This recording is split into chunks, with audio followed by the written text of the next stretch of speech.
ang lakas nung kapit doon. Ang grabe yung relate mo doon sa takot na yun. Okay. Marjul? Yes, for Ken. Yeah. Yes. Todo na to lahat for Ken. Actually, No, isa lang. Kay Ken. Kasi nga, yung character mo is reminiscent dun sa character ni Benjamin Barry sa How to Lose a Guy in 10 Days. Na ladies gentleman. So, kung if you find yourself in a situation na or if what are the top 3 things that you think that would turn you off sa isang babae? Top 3 things. Yes. Kasi para sa akin kung lalaki ka, yung babae, that's your, very territorial lalaki. Siyempre, parang property mo yan.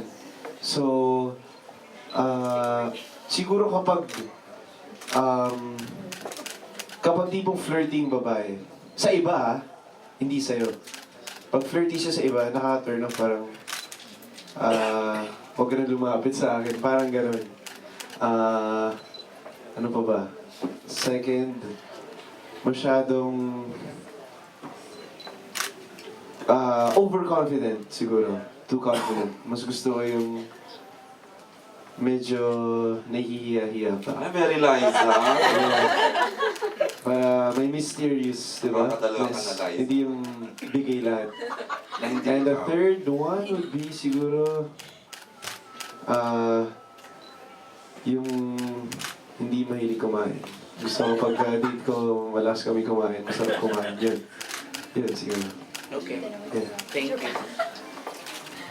Okay, Jude. Okay na? Si Manila has a question. Ayan si Manila ng push. Hi, Liza. I was supposed to ask this bago dumating si Ken eh. Pero dahil nandito na siya, hope you still answer. Kasi when I first interviewed you before, sabi ko, alam ko na yan. Ano to? Anong hindi namin alam? Ano to? Sorry. Sige. But do you still feel the same way? Nabawasan ba? Hindi po totoo yan. Hindi po totoo Ay, yan. ano yun? Share. Sorry. Manila, ano yun? Kilig. Kilig. Kilig siya noon kay Ken. Now you're asking if she still feels the Dahil same. nakatrabaho mo siya na Mas everyday, matagal na. nabawasan ba yun? Or Hindi naman po.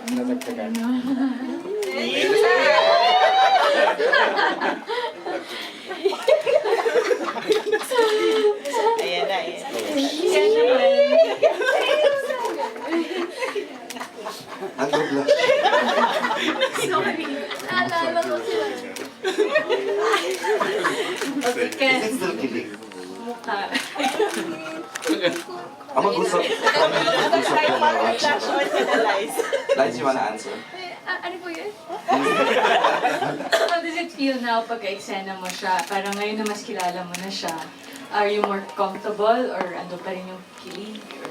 Oo naman po. Comfortable na po ako maka-work siya. Andin pa rin naman po yung kilig. Sometimes nga, bago kami magkilig na eksena, he says, he likes to hold my hand and say, kailangan kiligin tayo. Okay, Ken, ano naman, now that you've worked with Liza for a longer period of time, ano yung na-discover mo sa kanya na hindi mo akalain? Naku, marami guys. Sa mga joke lang. A lot. Nung una kasi super tahimik. Exactly like Sophia Taylor, yung character niya. Tahimik, nandiyan lang sa sulok. Emo, joke lang, hindi naman. But when you get to know her, there's, kapag when she's comfortable with you na, dun niya nalalabas yung real side niya. Which is totally different sa unang impression na makikita mo. Which, in a way, is kind of like me. Parang ganun. So, yun, na-discover ko maraming similarities. What I said before. Yun. Maraming similarities na nakakagulat. Okay, next question ko sa inyong dalawa. Hindi na ito tungkol sa... how do you cope with a busy schedule? Like, I know, Ken, ikaw mula Princess and Ivy, super sanay ka na sa pukpok sa trabaho, but how do you advise Liza or how do you help each other when it comes to resting and stuff like that? Kasi minsan, nahihirapan din siya, nabibigla. There's one time na parang hindi siya, she was down, parang hindi daw siya masaya. Pero, I mean, not because of the work, it's more of, parang, hindi siya sanay, parang nabigla siya dun sa change of routine ng buhay niya.